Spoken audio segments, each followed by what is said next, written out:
জবাই দেওয়ার আগে নাম দিতে হয় না, যে আমরা আমাদের সন্তানের নাম দিই, বাবার নাম দিই, নিজেদের নাম দিই। রাজু অথরাইজড অফিসারের একজন নাম লেখা আছে। ভাই আপনার নামটা লিখে পাঠান, দিন আসতেছে হুজুর হয়ে লিখে ফেলবে, কয় রাজুকে কেউ আসে এবার। রাজুকে বিভাগ আছে, নতুন যে ক্যাটেগর গভর্নমেন্ট বিভিন্ন উদ্যোগ নিচ্ছে, পরিবেশ বাঁচাও, এই বাঁচাও। আমাদের এই কনস্ট্রাকশন সেক্টরটা পরিবেশের সবচেয়ে বড় পলিউশন, ঢাকা শহরে পলিউশনের একটা বড় কারণ হচ্ছে কনস্ট্রাকশন। কনস্ট্রাকশন সেক্টরে ডাস্ট ম্যানেজমেন্ট কি জিনিস আমাদের এখানে মানুষ জানেই না। আমি একটা দুবাইয়ের প্ল্যানিং পারমিট দেখছিলাম, ওইখানে ভাই একটা প্ল্যান আইকে দিছে, বিল্ডিং এর ফুটপ্রিন্টটা কিরকম হবে ওইটার একটা আউটার লাইন আইকে দিছে, যে তুমি এর মধ্যে তুমি যা খুশি করো, তুমি এর বাইরে যাইতে পারবে না। তোমার কোন জায়গা দিয়ে ইলেকট্রিসিটির লাইন আসবে, কোন জায়গা দিয়ে ইউটিলিটি আসবে, সব মার্ক করা আছে, ইচ অ্যান্ড এভরিথিং।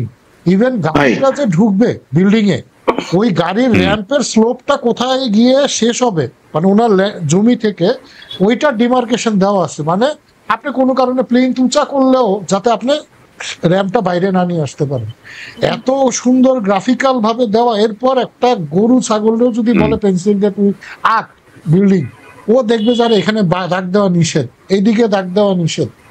আমাদের প্ল্যানিং পারমিট এমন জটিল এবং রুলস এত জটিল, এত গ্রে এরিয়া, যে আমরা প্রফেশনালরাই তো কনফিউজড হয়ে যাই। ফ্রাস্ট্রেশন গুলো দেশটা কোন দিকে যাচ্ছে আসলে আমি না মাঝে মধ্যে মনে হয় যে মানে কি হইতেছে ভাই, মাথায় ধরতেছে না আসলে।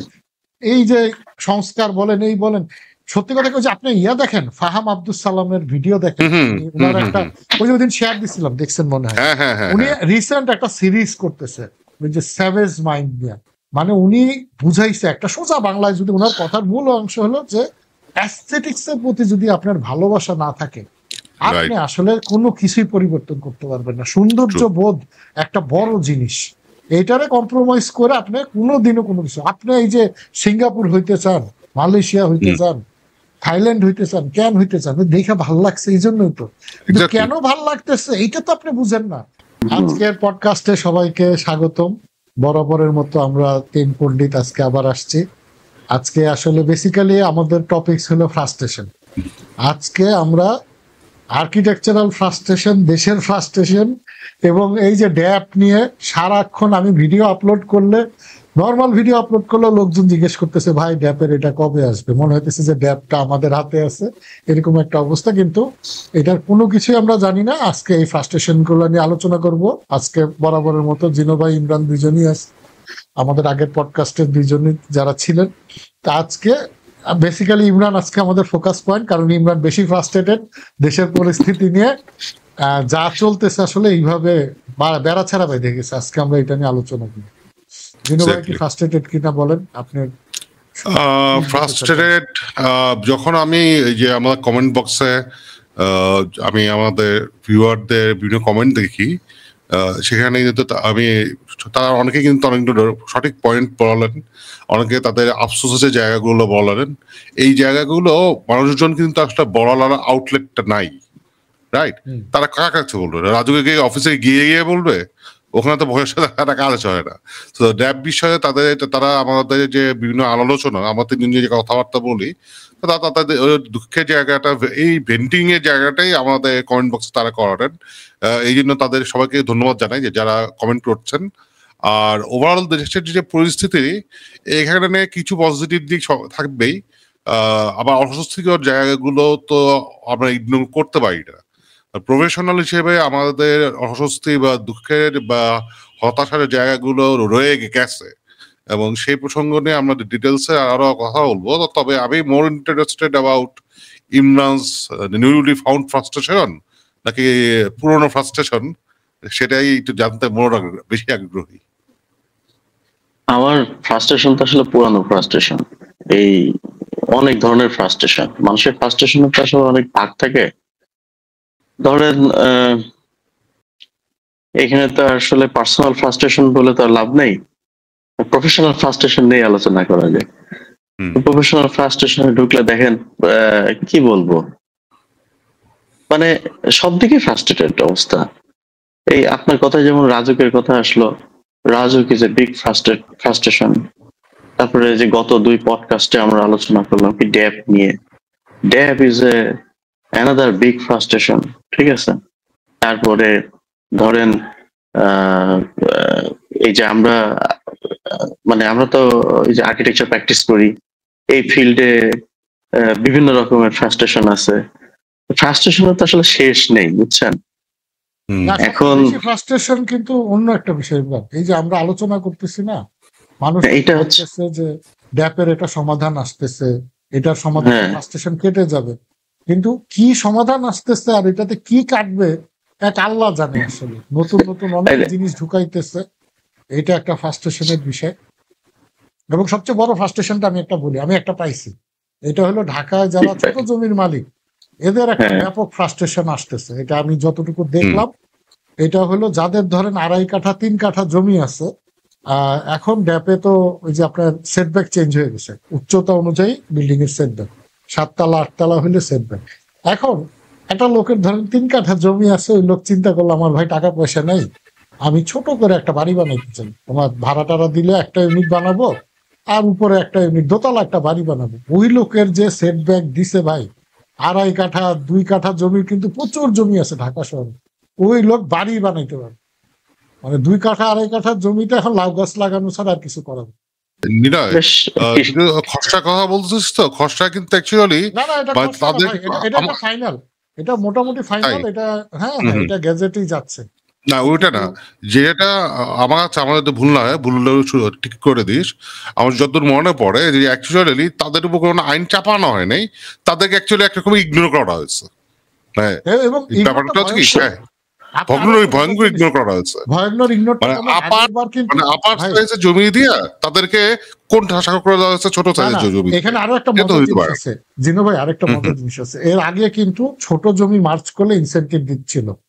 আপনি ধরেন 2 কাঠা 3 কাঠা আছে, আপনি 2টা জমি মার্চ করেন, 6 কাঠা করলে ইনসেনটিভ। এখন ছোট জমিগুলো যদি মার্চ করেন ওইখানে ইনসেনটিভ কমাই দিচ্ছে। এখন বড় জমি মার্চ করে যদি 20 কাঠা বানাইতে পারেন তাহলে আপনি লাভটা পাবেন। এখন যেই লেভেলের ইনসেনটিভ দিচ্ছে 0.2 টাইপের, মানে ওই বেটা 2-4 কাঠা করে ওর আসলে কোনো লাভই নাই, ও আরো ধরা, বুঝছেন? এরকম একটা অবস্থা। আচ্ছা, যদি এরকম ধরেন 10 জন এরকম 2 কাঠা 2 কাঠা করে 1 বিঘা জমি বানায় ফেলে, তখন না না তখন কি ইনসেন্টিভ ওইটাই থাকবে নাকি? মনে করেন হাইপোথেটিক্যালি চিন্তা করলাম, ফ্রাস্ট্রেশনের মধ্যে আছে তো, এখানে অনেক চিন্তা করতে খুব ভালো লাগতেছে, বুঝছেন? না ইমরানের পয়েন্টটা নিলে ভ্যালিড। যেমন ধর কথা বাইরে যে ডেভেলপমেন্ট গুলো হয়, সিঙ্গাপুরের কথা আমরা তো প্রায় বলি, আমাদের বাংলাদেশ তো নাকি সিঙ্গাপুর হয়ে গিয়েছিল প্রায়। তো ওই সিঙ্গাপুরে কি হয়েছিল, ছোট ছোট জমিগুলো সরকার নিয়ে অধিগ্রহণ করে তারা কিন্তু ডেভেলপমেন্টের প্রস্তাবনাগুলো করছিল। কারণ ধর যে পুরান ঢাকায় 20 জন মালিক সিদ্ধান্ত নিল যে তাদের 2 কাঠা 1.5 কাঠা জমি তারা একত্রিত করে তারা কন্ডোমিনিয়াম করবে। সেক্ষেত্রে তারা কি বেনিফিটটা পাবে? আমার যতদূর মনে হয়, ভুল হলে বলিস, এরকম কোন ডাইরেকশন বা ইন্ডিকেশন মনে হয় ড্যাপে নাই, বিধিমালাতেও নাই। ভাই শুনেন, এটা তো বাস্তবসম্মত না। আপনি ঢাকা শহরটা তো এই পুরান ঢাকা বললেন না, ঢাকা শুরু হয়েছে তো পুরান ঢাকা দিয়ে, ওইখানে ম্যাক্সিমাম জায়গায় বিল্ডিং হয়ে গেছে, অনেক পুরান বিল্ডিং ভাঙা আবার নতুন বিল্ডিং ও বানিয়েছে। এখন ধরেন আপনি যে 2 কাঠা 2 কাঠা বলতেছেন, ধরেন 20 জন ল্যান্ড ওনার আছে, মাঝখানে 3 জন 10 বছর আগে বাড়ি বানায় ফেলছে, ওই লোক কি জায়গা ভাঙবে? এটা ও তো নিয়ম কানুন মানে নাই, ওর বিল্ডিং তো 8 তলা দাঁড়ায় আসছে। এখন যে লোকটা ভাঙিয়া বানাইতে যাবে, ও যখন বলবে ভাই আপনার এই 8 তলাটা ভাঙেন, আমরা সবাই মিলে একসাথে হইলে কিন্তু 6 তলা করতে পারবো, বলে বলে আমার মাথায় কি সমস্যা আছে নাকি বেটা, আমি ওই তুই 6 তলায় থাক, আমার 8 তলা আছে, 8 তলা নিয়ে আমি থাকি। এখানে একটা ব্যাপার আছে, সেটা কি আমি মানে এগুলো একটা ব্যাপার কি, বিল্ডিং গুলো লঞ্জিভিটি একটা ফ্যাক্টর আছে। কারণ এই যে বিল্ডিং গুলো অনেকদিন আগে হয়ে গেছে, পুরোনো প্রচুর বিল্ডিং কিন্তু অনেক পুরোনো বিল্ডিং, এবং এগুলো একটা লঞ্জিভিটি ফ্যাক্টর আছে। এগুলো হয়তো নেক্সট জেনারেশন যারা, তারা একটু আধুনিক ভাবে চিন্তা করতেই পারে। মানে যদি কেউ কখনো করেও, বা যদি কাউকে, এইগুলো ব্যাপারটা কি পলিসির কাজটা শুধু মানুষকে চাপায় দেওয়া না, পলিসির কাজ হচ্ছে মানুষকে অনেক সময় অনুপ্রেরণা দেওয়া, উদ্দীপনা দেওয়া, যে তুমি এটা করলে বেনিফিট পাবা।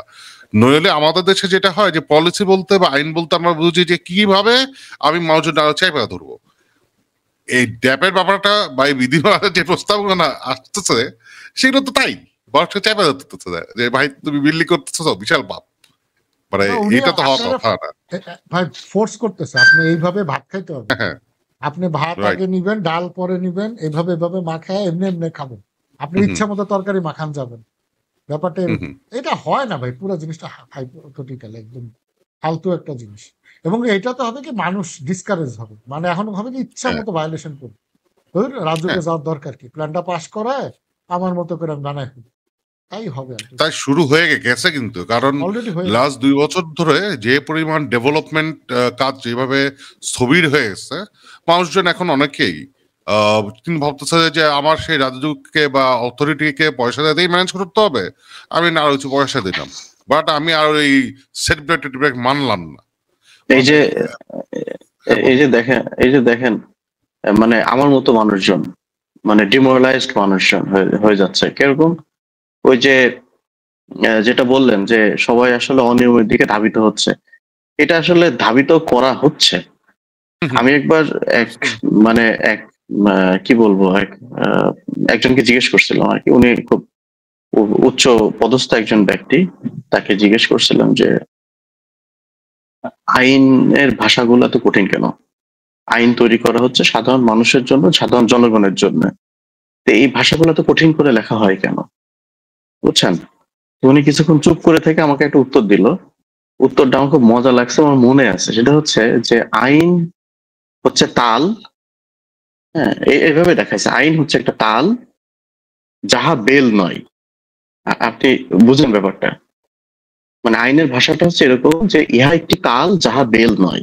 মানে তালকে প্রমাণ করার জন্য এটা যে বেল নয়, আমাকে বেল এনে দেখাতে হবে যে এটা তাল নয়, মানে বেল নয়। বুঝছেন? এই হচ্ছে সিচুয়েশন। বাইরের অন্যান্য বিভিন্ন দেশে আপনি আইনগুলো দেখবেন সহজ ভাষা, একটা লাইনে মানে সুন্দর করে বলা, সাধারণ মানুষ যাতে বুঝতে পারে। যেমন ধরেন এই যে আমাদের সেক্টরেই মনে করেন যে কথাগুলো লিখেছে বইতে, এত কঠিন কঠিন শব্দ, এত কঠিন মানে প্যাচ দিয়ে দিয়ে কথা বলা, মানুষ তো ডিমোরালাইজড হবেই। যদিও আমি এখানে আরেকটা দ্বিমত আছে, সেটা হচ্ছে যে এই আইন তো সাধারণ মানুষের জন্য লেখা না, এটা হচ্ছে আমাদের যারা কনসালটেন্ট আছে তাদের জন্য লেখা, so তারা শিক্ষিত মানুষ, তারা এটা বুঝতে পারবে, এটা দিয়ে তারা ডিফেন্ড করে, ঠিক আছে। কিন্তু এখন হচ্ছেটা কি খেয়াল করে দেখছেন? এই আইনের অনেক ফাঁকফোকর বের হচ্ছে। মানে আপনি যখনই একটা জিনিসকে সহজ ভাষা থেকে কঠিন ভাষায় চলে যাবেন তখন অনেক ফাঁকফোকর বের হবে। এবং এটা মাথায় রাখবেন, বাংলাদেশে 16 কোটি মানুষ যদি থাকে, 16 কোটি মাথা। রাজুকের একজন অফিসারও মানে মানে একটা সাধারণ মানুষ যদি, একটা ল্যান্ড ওনার যদি চিন্তা করে যে আমার একটা জমি আছে, আমি হচ্ছে আজকে ইয়ে করব, ওই বিল্ডিং বানাবো, সে তখন নিজেকে আর্কিটেক্ট ভাবা শুরু করে, রাজুকের অফিসার ভাবা শুরু করে। এবং সে কিন্তু ফ্র্যাঙ্কলি স্পিকিং একজন আর্কিটেক্টের থেকে বেশি পড়াশোনা করে, ওই আইন নিয়ে পড়াশোনা করে। এবং তারা বসে বসে বসে বসে বের করে যে এই কথা তো এটাই বলছে, এটা তো এরকমও হয়। আপনি এটা পাইছেন? আমি জানি না, আমি পাইছি। এগুলো ডিফেন্ড করবেন কিভাবে? সো মানুষ ডিমোরালাইজড হবে, 1 নম্বর কথা। 2 নম্বর কথা, যখন আর্কিটেক্ট কাছে এসে শুনবে যে আপনি এই পাচ্ছেন, তখন আবার বলবে যে আমি আমার পাশের জমিতে এত পাইছে। আপনি এটা ডিফেন্ড করবেন কিভাবে? তাকে যদি এখন শহরের আইন বোঝাতে যান, শহর এভাবে গ্রো করে, বেশ ভারী ভারী কথা দিয়ে বলতে যান, ও খাবে? না, না, না, না, ওভাবে তাইলে হয় না। রাইট। এইভাবে হয় না আসলে। তো এটা ফ্রাস্ট্রেশনটা হলো শুরুই হচ্ছে এরকম। টানাটা পেঁচায় ইচ্ছা করে, যাতে পাবলিক এটাতে পেঁচায় যায়, তারপর বলবে ভাই এটা সহজ করে দিয়ে আসেন, কিছু টাকা দেন, আমি সহজ করে দিচ্ছি। জিনিসটা এখন মানে যেটা কিছুটা হ্যাঁ, ওখানে গেছে, যেটা হচ্ছে ড্যাপে যদি ইভেন খুব ভালো সহজবোধ্য আইনও হইতো, তাহলে কি প্রবলেম সমাধান হইতো কিনা? হইতো না তো। না ভাই শুনেন, আসল সমস্যা হলো করাপশন। আপনি যাই হুম, হুম, করে সবকিছুর পিছনে দুর্নীতি আছে, কেউ না এক্স্যাক্টলি। কেউ এটার থেকে ফেসিলিটি নেওয়ার ধান্দায় আছে। এইটার কারণে জিনিসটার এমন জটিল বানায় রাখে যাতে পাবলিক, আপনি ধরেন একটা প্ল্যানিং পারমিট, একটা লোক বাড়ি করবে, সে প্ল্যানিং পারমিটের জন্য অ্যাপ্লাই করলো, হ্যাঁ, এটা তো ল্যান্ড ওনারের কাজ প্ল্যানিং পারমিটটা নেওয়া। হুম, প্ল্যানিং পারমিটটা আপনি পড়ে দেখছেন এখন যে ফরম্যাটে প্ল্যানিং পারমিট করছে। আমার এক ক্লায়েন্ট এই আজকে আমার ফোন দিচ্ছে, দিয়ে বলতেছে ভাই আমি প্ল্যানিং পারমিট অ্যাপ্লাই করে পাইছি। এটা আল্লাহর রহমতে এখন পাওয়া যাচ্ছে, অনলাইনে অ্যাপ্লাই করে পাচ্ছি, হুম, হুম, ভালো কথা। পাওয়ার পর সে ওইটা নিয়ে এখন সে কনফিউজড হয়ে গেছে, ভাই এটার মানে কি? আমারে ওইখানে একবার লেখছে যে প্রণোদনা সহ হইলে এত, না হইলে এত। আরে বাবা, তোর এত তেনা পেছানোর দরকার কি? তুই বইলে দিবি যে আমি এত স্কোয়ার ফিট আপনার টোটাল। আমি একটা দুবাইয়ের প্ল্যানিং পারমিট দেখছিলাম, বুঝছেন, আমি একটা কাজের জন্য আমার সাথে একজন যোগাযোগ করছিল দেশের বাইরে। ওইখানে ভাই একটা প্ল্যান আইকে দিছে, বিল্ডিং এর ফুটপ্রিন্টটা কিরকম হবে ওইটার একটা আউটার লাইন আইকে দিছে, যে তুমি এর মধ্যে তুমি যা খুশি করো, তুমি এর বাইরে যাইতে পারবে না। তোমার কোন জায়গা দিয়ে ইলেকট্রিসিটির লাইন আসবে, কোন জায়গা দিয়ে ইউটিলিটি আসবে, সব মার্ক করা আছে, ইচ অ্যান্ড এভরিথিং। ইভেন গাড়িটা যে ঢুকবে বিল্ডিং এ, ওই গাড়ির র্যাম্পের স্লোপটা কোথায় গিয়ে শেষ হবে, মানে ওনার জমি থেকে ওইটার ডিমার্কেশন দেওয়া আছে। মানে আপনি কোনো কারণে প্লেন উঁচা করলেও যাতে আপনি র্যাম্পটা বাইরে না নিয়ে আসতে পারেন, এত সুন্দর গ্রাফিক্যাল ভাবে দেওয়া। এরপর একটা গরু ছাগলেও যদি বলে পেন্সিল দিয়ে তুই আঁক বিল্ডিং, ও দেখবে যারা এখানে দাগ দেওয়া নিষেধ, এইদিকে দাগ দেওয়া নিষেধ। আমাদের প্ল্যানিং পারমিট এমন জটিল এবং রুলস এত জটিল, এত গ্রে এরিয়া, যে আমরা প্রফেশনালরাই তো কনফিউজড হয়ে যাই যে আসলে যে আজকে ইমরান প্রশ্ন করতেছিলাম, এই যে আপনার নারায়ণগঞ্জ কিন্তু ডেপ থেকে বের করে দিছে। আমার গাজীপুর ড্যাপ থেকে বের করে দিচ্ছে। এখন গাজীপুরে তাহলে কোন আইনে হচ্ছে? তো ওই লোক আমারও বলতেছে ভাই এটা কোন নিয়মে হবে, আমি সেটা তো আমিও জানি না কোন নিয়মে হবে। আর এটা কি 2008 নাকি ড্যাপের আইন না পৌরসভার আইন, আমরা কিন্তু জানি না। মানে কি যে মানে যে এলাকায় পড়ছে সে তার সেই এলাকা মানবে, বুঝছেন। সিটি কর্পোরেশন মধ্যে বলে সিটি কর্পোরেশনের জানি না এরা কোন আইন ফলো করে, সম্ভবত 1996 সালে, ঠিক আছে। পৃথিবী চলতেছে 2025 সালে, এটা বলে রাখলাম আর কি, এরকম আর কি। আর নীলা ভাই একটা মজার জিনিস বলছে, দুবাইয়ের প্ল্যান, ওই যে প্ল্যানিং পারমিটের ইয়েটা, হ্যাঁ।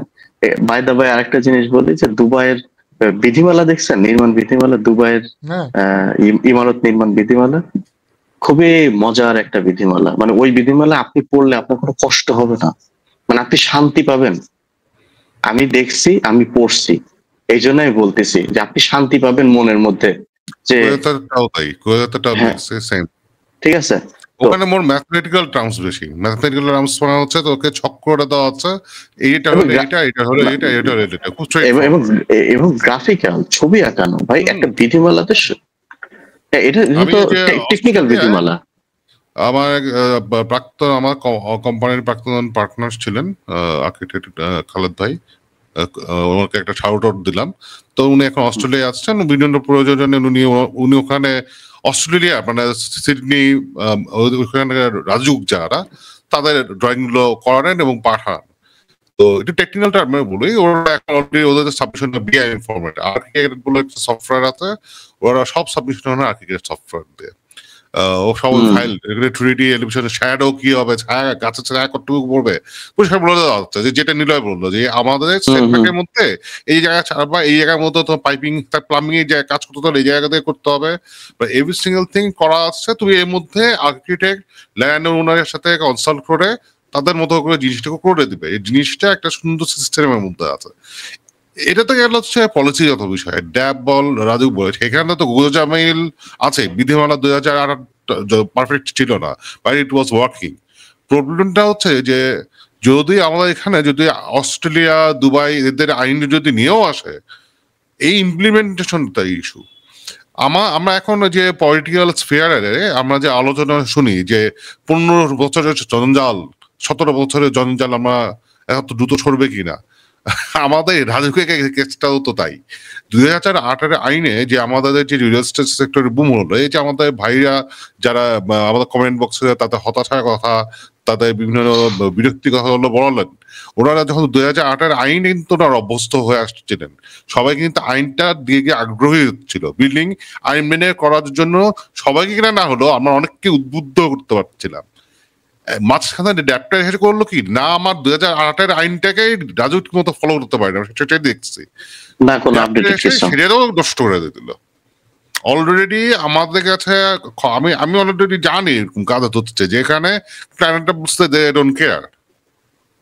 ডোন্ট কেয়ার, তারা এখন ভায়োলেশন করবে, তারা এখন নিয়ম নাম নেই কাজ করবে, কারণ তারা 60 জন মিলে জমি কিনছে, তারা কিনছে হয়তো মিরপুরে, সেখানে তো ইভেন নতুন প্রস্তাবিত ড্যাপেও যে ফাটটা আছে, জোন ওয়াইজ যে ড্যাপটা করা হয়েছে, সেইটাতে তো তাদের 60 জনের আমরা আগেও আলোচনা করছি। আলটিমেটলি ঘটনা কি, দিন শেষে রেজাল্ট কি হবে, রেজাল্টটা হলো বড় ইস্যু। আমি একটা আইন তো আসলে বাস্তবায়ন করতে গেলে যে প্রসিডিউর, এই প্রসিডিউরটা কি মেনটেন করা এখনকার সময়ে বাস্তবসম্মত, এইটা সবচেয়ে বড় কোশ্চেন, তাই না? এই রেজাল্টের জন্যই তো আমি ফ্রাস্ট্রেটেড। এক্স্যাক্টলি, মানে এখন এক এক দিন এক একটা বানাইতেছে, ওইটা বানায় কাজ শেষ। আমি আপনার একটা জিনিস বলি, এই যে এখন নতুন যে ক্যাটেগরি গভর্নমেন্ট বিভিন্ন উদ্যোগ নিচ্ছে, পরিবেশ বাঁচাও, এই বাঁচাও, আমাদের এই কনস্ট্রাকশন সেক্টরটা পরিবেশের সবচেয়ে বড় পলিউশন, ঢাকা শহরে পলিউশনের একটা বড় কারণ হচ্ছে কনস্ট্রাকশন। কনস্ট্রাকশন সেক্টরে ডাস্ট ম্যানেজমেন্ট কি জিনিস আমাদের এখানে মানুষ জানেই না। আমি এই যে বাইরের কথা বললাম, আমি অস্ট্রেলিয়া একটা প্রজেক্টে কাজ করতে গিয়ে দেখলাম, ওইখানে বাইরে থেকে যখন ম্যাটেরিয়াল আসবে, ম্যাটেরিয়াল লোডিং আনলোডিং কোথায় হবে, ওই জোনটাও অ্যাপ্রুভালে দেখাই দিতে হয়, ট্রাক কোথায়। ভাই একটা ছোট্ট ইনপুট দিই, আরেকটা জিনিস আছে, সেটা হচ্ছে বিল্ডিং ইন্ডাস্ট্রিয়ালাইজেশন, যেটা আমরা এখনো ইউজ টু হ্যাবিচুয়েটেড হতে পারিনি। আমরা এই বিল্ডিং ইন্ডাস্ট্রিয়ালাইজেশন ছোট্ট একটা পার্ট আমরা মেনটেন করি, সেটা হচ্ছে ওই যে রেডিমিক্স ইউজ করি। বাইরের দেশে যেটা হয় যে এই বিল্ডিং কনস্ট্রাকশন করার জন্য বিল্ডিং এর যে ম্যাটেরিয়াল গুলো লাগে, এর জন্য আলাদা আলাদা ইয়ার্ড থাকে, আলাদা ইন্ডাস্ট্রিয়ালাইজেশনের মতো বড় বড় স্পেস থাকে, যেখানে বিল্ডিং এর বিভিন্ন পার্ট রেডি হচ্ছে, এবং সেখানে dust, environment pollution, dust pollution, যত কিছু সেখানে হচ্ছে। তুই যেটা বলতেছিস এটা তো অনেক হাই এন্ডের কথা। আমি তোর একদম একটা আমার চোখে দেখা একটা এক্সাম্পল, আমি ব্যাংককে, আমি যে হোটেলে ছিলাম তার একটা প্লট পরে একটা কনস্ট্রাকশন চলতেছে, তা আমি করতাম কি, প্রতিদিন বের হয়ে ওখানে দাঁড়ায় থাকতাম, দাঁড়ায় কারবার দেখতাম, যে ধরেন ম্যাটেরিয়াল আসছে, বুঝছেন, ট্রাকটা আসলো, ওদের গেট দেওয়া একদম সিকিউর গেট, গেট দিয়ে ঢুকে গেল, হ্যাঁ, তারপরে বের হওয়ার আগে দরজা খুলে দিল, দুইটা লোক পাইপ নিয়ে এসে গাড়ির চাক্কা ধুইতেছে। মানে গাড়ির চাক্কাতে যে ময়লাটা থাকে, এটা যখন করবে যাতে রোডে কোনো মানে ধুলা না যাইতে পারে, পুরা গাড়ির চাক্কা টাক্কা ধুয়া, মানে ওই যে পাটা ধুয়া পাপসে পরিষ্কার করে বের হওয়ার মতো সাইড থেকে গাড়িটা চকচকা চাক্কা নিয়ে বের হলো। আপনি এবার চিন্তা করেন, ঢাকায় যত কনস্ট্রাকশন হয়, বেসমেন্টের মাটি কাটে, আপনি দেখছেন ছালা বিছায় রাখে, দেখেন রাস্তার উপরে, এর পরের দিন সকালবেলা দেখবেন পুরা রাস্তা লাল, বাড়ি ফেলাইতে ফেলাইতে ট্রাক যাচ্ছে। মানে একটা মিনিমাম, এবং আপনি বাইরে আপনি সিঙ্গাপুর বলেন, মালয়েশিয়া বলেন, ইন্ডিয়ান মালয়েশিয়া তুই দেখছিস না? দেখছি ভাই, মনে হয় গিফট বক্সের মতো র্যাপিং করা, জাস্ট র‍্যাপ করা, ধুলা র‍্যাপ করা, একদম ধুলা বেরোবে না। অনেক সময় আমি ফিলিপাইনেও সেম জিনিস দেখছি, ওখানেও ওখানে তো বিশাল বিশাল কনস্ট্রাকশন হচ্ছে, এবং একদম আমার যে রাস্তার উপর থেকে বড় বড় হোটেল উঠতেছে একদম মুখের থেকে। আমরা যেমন সেটব্যাকটা কথা বলি, ওদের তো ফুটপাথ থেকে বিশাল বিশাল জায়গাটি সব হোটেল, হ্যাঁ, কিন্তু ওদের যেটা হয়, আমাদের হোটেলের পাশে একটা বড় কনস্ট্রাকশন হচ্ছে, টেরও পাই না, চোখে দেখা যায় বিশাল বিশাল ক্রেন উঠছে, সবচেয়ে মজা সাউন্ড নাই, রাস্তার মতো ময়লা নাই, ধুলা নাই, ফুটপাথ ভেঙে যায় নাই। হ্যাঁ, মানে আমাদের যেটা তো একটা সাইডে কাজ হওয়া মানে তা ফুটপাথও হয়ে যাইব, ওই সাইডের আশেপাশে ফুটপাথ ধ্বংস, আর হচ্ছে দোকান ধ্বংস, চায়ের টং বসে গেছে, হ্যাঁ, ওখানে একটা রিক্সা, মিনিমাম ছোটখাটো রিক্সা স্ট্যান্ড তো তৈরি হয়ে যাচ্ছে ইনস্ট্যান্টলি। মানে আমাদের সমস্যাটা কোন জায়গায়? সমস্যাটা হচ্ছে যেমন ধরেন সিস্টেমের সমস্যাটা হচ্ছে যে একটা দেশ যাতে মানুষের থেকে আইনের সংখ্যা বেশি, হ্যাঁ, আমি মনে করি। এবং এটা মজার ব্যাপার হচ্ছে যে আপনি যখন এত পেঁচায় পেঁচায় জিনিসগুলোকে তৈরি করতেছেন, মানুষ তো ডিমোরালাইজড হচ্ছে যে আমি এইসব আইন নিয়ে কি করব। এবং এটা যখন এই সিচুয়েশন গুলো অ্যারাইজ করতেছে, মানে এই ধরনের বিষয়গুলো যখন মানুষের সামনে উঠে আসতেছে, তখন মানুষজন ভ্রুক্ষেপ করতেছে না, এক, আর দুই হচ্ছে যারা অথরিটি আছে, যাদের দায়িত্ব যে এই জিনিসগুলোকে সঠিকভাবে হচ্ছে কিনা সেটাকে মানে আইনের প্রয়োগ যেটাকে আমরা বলি যে এটা প্রয়োগ হচ্ছে কিনা সেটা দেখা, সেই জায়গাটা আসলে বড় লেভেলে দুর্নীতি ঢুকে গেছে। যেমন কনস্ট্রাকশন সেক্টরে বললে রাজুক, সিম্পলি এবং ফ্র্যাঙ্কলি আমি ভাবছি যে আমি একটা করব, এই যে কিছুদিন আগে হচ্ছে বিভিন্ন রকম গুগল ফর্ম অনলাইনে হচ্ছিল, সার্কুলেট হচ্ছিল, বিভিন্ন রকম, যেমন এখন তো বিভিন্ন ধরনের সংস্কার হচ্ছে, সংস্কার রিলেটেড বিভিন্ন ধরনের গুগল ফর্ম বিভিন্ন প্রতিষ্ঠান পাঠাচ্ছিল মানুষদের কাছে সার্ভে হিসেবে। হ্যাঁ, তো আমাদের এরকম একটা সার্ভে করা উচিত ল্যান্ড ওনারকে নিয়ে, যে সেই ল্যান্ড ওনার আসলে ঘুষ ছাড়া রাজুক থেকে কোনো প্ল্যান পাস করতে পারছে কিনা। ঠিক আছে, এই ধরনের একটা সার্ভে আমাদের মনে হয় করা উচিত এবং দেখা উচিত যে কত পার্সেন্ট মানুষ আসলে ঘুষ ছাড়া রাজুক থেকে প্ল্যান পাস করাইছে। এখন এটা চেঞ্জ হবে, আমি তোরে বলি। এখন দেখবি কি প্ল্যান হয়তো পাস করে ফেলবে ইসিপিএস টিসিপিএস দিয়ে, এখন আকামটা হবে আফটার প্ল্যান পাস। এখন জোর করবে কি এনওসি নেওয়ার সময় ঘুষ খাবে, অকুপেন্সি নেওয়ার সময় ঘুষ খাবে। কারণ এখন তো তুই এমন একটা সিস্টেম করছিস, তুই 2 ইউনিটের জায়গায় 3 ইউনিট বানাবি, তুই পাবলিকরে জোর করে বাড়তে চাচ্ছিস। ও যখনই ভায়োলেশন করবে তখন রাজুক আসবে, এই ভায়োলেশন করছেন ভাই, এটা তো অনিয়ম, ভাই রাখেন, পকেটে নিয়ে চলে গেল। আবার 6 মাস ঈদ আসলে ঈদের একটা ইনকামের সোর্স হইলো আর কি। কারণ অকুপেন্সি তো একটা সার্টেন টাইম পর, একটা অকুপেন্সি তো লাইফ টাইম না, আপনার এটা তো রিনিউ করতে হবে। যতবার রিনিউ করতে আসবে ততবারই দেখবে বাঙালি তো সুযোগ পাইলেই ভাই জোড়া দেয়। কোরবানিতে সময় মানুষজন আগে ভাগ রাখতে হবে যে আমার এক ভাগ, তোর এক ভাগ, গরিবের জন্য এক ভাগ, আত্মীয় স্বজন এক ভাগ, এরপর রাজুকের জন্য একটা ভাগ রাখবে। ভাই একটা অথরাইজড অফিসার এসে বলতেছে ভাই একটা ছাগল পাঠিয়ে দিন বা একটা গরু পাঠিয়ে দিন, ভাগ দেওয়া যাবে, কোরবানির ভাগ দিবে ভাই আমার 2 ভাগে রাখেন, 2 ভাগ রাখেন। ওই জবাই দেওয়ার আগে নাম দিতে হয় না, যে আমরা সন্তানের নাম দিই, বাবার নাম দিই, নিজেদের নাম দিই, রাজুক অথরাইজড অফিসারের একজন নাম লেখা আছে। ভাই আপনার নামটা লিখে পাঠান, দিন আসতেছে হুজুর হয়ে লিখে ফেলবে, কয় রাজুকের কেউ আসে এবার, রাজুকের 2 ভাগ আছে। আর যারা বড় কমার্শিয়াল করে ওরা দেখছে আস্তা গরুই দিচ্ছে। না ভাই, আমি আসলে ফ্রাস্ট্রেশন গুলা দেশটা কোন দিকে যাচ্ছে আসলে আমি না মাঝে মধ্যে মনে হয় যে মানে কি হইতেছে ভাই, মাথায় ধরতেছে না আসলে। এই যে সংস্কার বলেন, এই বলেন, সত্যি কথা যে আপনি দেখেন ফাহাম আব্দুল সালামের ভিডিও দেখেন, ওনার একটা ওই যে শেয়ার দিছিলাম, দেখছেন মনে হয়, উনি রিসেন্ট একটা সিরিজ করতেছে ওই যে স্যাভেজ মাইন্ড নিয়ে। উনি লোকের কথাগুলাতে যে ডেপ ভাই, মানে যদি এটা সবাই বুঝবে না এটা সত্যি, কিন্তু যদি মাথায় ঢুকাইতে পারেন মাথা শান্তি লাগে।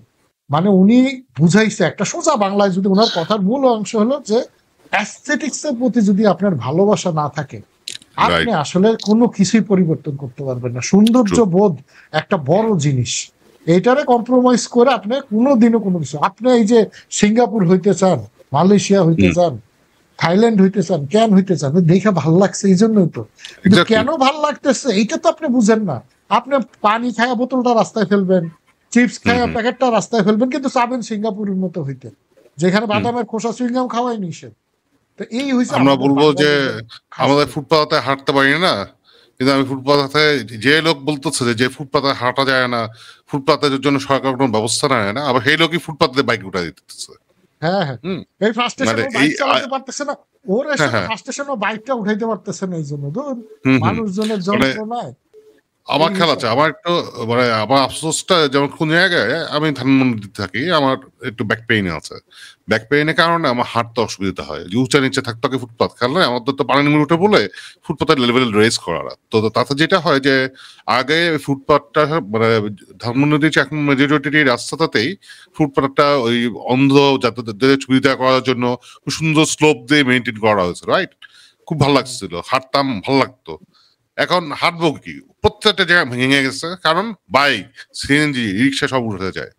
এখন ধর কালকে একটা আইন করা হলো যে কেউ উঠাইবেন না, উঠাইলে 5,000 টাকা জরিমানা বা 50,000 টাকা জরিমানা। আইনটা শুধু করলেই হবে না ভাই, এটা তো প্রয়োগ করতে হবে। ধর ড্যাপে কালকে বলে দিল যে না, যা করা হয়েছে সব ভুল, ড্যাপ বাদ, তাতে কি আমাদের ঢাকা শহর উন্নত হয়ে যাবে, ভালো হয়ে যায়, খুব ভালো হয়ে যাবে? হবে না তো। আমাদের যে সংস্কারের কথা বলছি, আমি আজকে একটু আগে যে নিউজ দেখতেছিলাম, দেখতে আবিষ্কার করলাম যে দেখি একটু রাজুক নিয়ে সারাজুক দিয়ে দেখি, জাস্ট 1 বছর আগে কাহিনী, 7ই মার্চ, যদিও ভিন্ন গভর্নমেন্ট ছিল, ওখানে তো রাজুকের করাপশন নিয়ে নিউজ আসছে। 35,000 টাকা বেতনের কর্মচারী, তার 10 তলা বাড়ি আছে একটা, 7 তলা বাড়ি আছে একটা, দামি গাড়ি আছে একটা। তো এই লোকগুলো কি চলে গেছে? এই লোকগুলো তো এখনো আছে, এটা তো এখনো আছে। আমি আইন পরিবর্তন করলাম, কিন্তু আমার কুষ্টি লোকটা রয়েই গেল। খুব কমন জোকস। হ্যাঁ, ওই যে হানিফ সংকেতের একটা ইত্যাদিতে দেখেছিল, এক লোক ডাক্তারের কাছে গিয়ে বলছে ভাই আমার সারা শরীরে ব্যথা, যেখানে চাপ দেয় ওইখানে ব্যথা করে। তো ডাক্তার এখানে চাপ দেয়, ওইখানে চাপ দেয়, ব্যথা করে, কয় না তো, কই ব্যথা করে, ও আবার আঙ্গুল দেখ, এই যে ব্যথা, এই যে ব্যথা, এই যে ব্যথা, ডাক্তার চাপ দেখো এই করি ব্যথা করে, কয় না। এরপর ডাক্তারকে বুঝছি সমস্যা কি, ব্যথা তোর তো আঙ্গুলে ব্যথা, এখন এই ব্যথা আঙ্গুল দিয়ে তুই যে জায়গায় চাপ দেস ওই জায়গায় তোর ব্যথা লাগে। আমাদের রাজুকের হয়েছে এই অবস্থা। এরা এখন এই ব্যথালা জিনিস, করাপ্টেড জিনিস দিয়ে যেই আইনি করুক কোনো লাভ নাই। 2008-এও লাভ নাই, 96-এও লাভ নাই, ড্যাপ 2022-35-এও লাভ নাই, ড্যাপ মানে 50 লাভ নাই, 50 হয়েছিল কোনো। আগে এদের চরিত্র ঠিক করতে হবে। এটা ছাড়া শুধু রাজুক না ভাই, পুরো দেশটা যদি সাইজ করতে চান, আমি ওই যে ফ্রাস্ট্রেটেড হয়ে ইমরানের মতো আমি একটা পোস্ট দিয়ে ফেলছি, আর না পাইরা একটা মাত্র ওয়ে আছে, একটা পারমাণবিক বোমা মারতে হবে এই দেশের উপরে।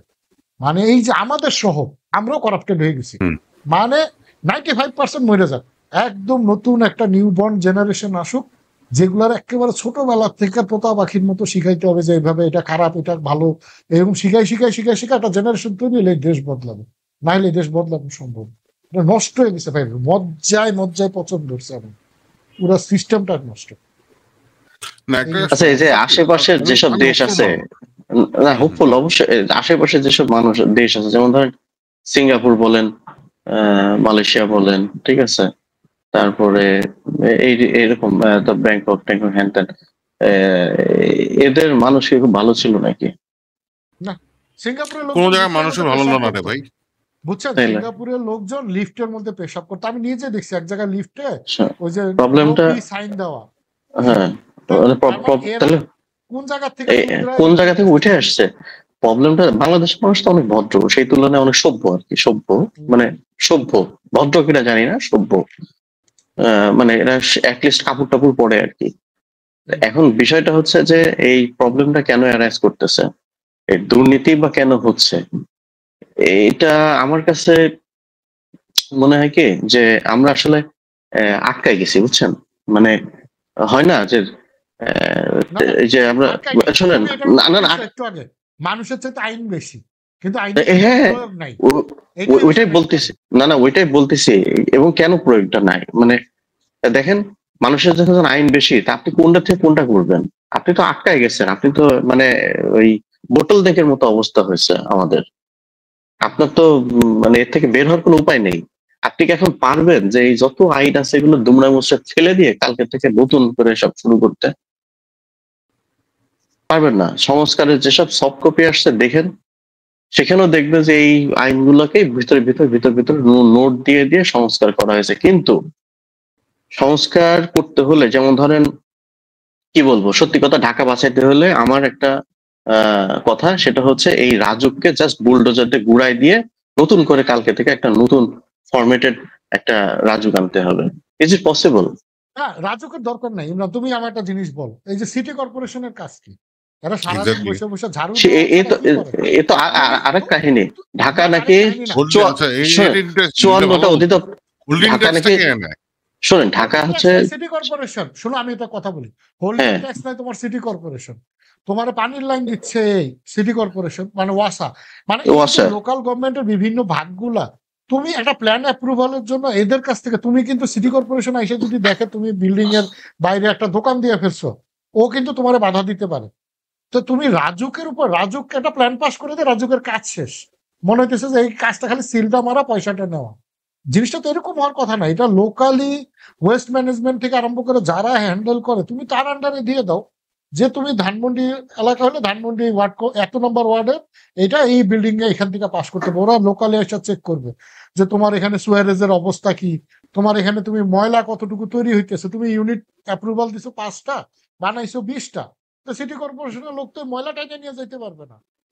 ভাই ওই যে আপনার সাথে কথা হচ্ছিল, যেমন ধরেন 1 নম্বর ইস্যু হচ্ছে ঢাকা হচ্ছে প্রায়, আমি একটা নিউজে পড়ছিলাম, আমার কাছে সোর্সটা এখন নাই, সেটা হচ্ছে প্রায় ঢাকা নাকি 54টা অধিদপ্তরের আন্ডারে ঢাকা, মানে ঢাকার বাপ হচ্ছে 54টা, ঠিক আছে? আচ্ছা, এটা একটা ইস্যু। আর একটা ইস্যু হচ্ছে যে আপনার সাথে আলোচনা করছিলাম, হ্যাঁ, যে ধরেন ধানমন্ডি এলাকার, আচ্ছা এর আগে বলি যে এই যে সিটি কর্পোরেশন বা এদেরকে যদি আপনি বলেন যে এই কাজগুলো তো আপনি করতে পারেন এবং সহজভাবে করতে পারেন, তখন তারা একটা ওসিলা দেখায় যে আমাদের জনবল নেই, লোকবল নেই, এবং এই ধরনের কথাবার্তা বলে তারা পার পেয়ে যায়, বুঝছেন? তারপরে বলে ফান্ড নাই, এই বিভিন্ন রকম ইস্যু দেখায়। এখন এই যে এই ম্যানেজমেন্টটা তো আমরা ইয়ের মতো করতে পারি, যেটা নিলয় ভাইয়ের সাথে আমি অনেকবার এই বিষয়গুলো নিয়ে ডিসকাস করছি, যে ধরেন এক এলাকার মানুষ আরেক এলাকায় যে হচ্ছে ইয়ে করবে, সুপারভাইজিং করবে, বুঝছেন? এবং এটার জন্য এটার সাথে তার যে ট্যাক্স দেয় বা ভ্যাট দেয় সেখানে একটা রিবেটের সিস্টেম করবে ন্যাশনালি।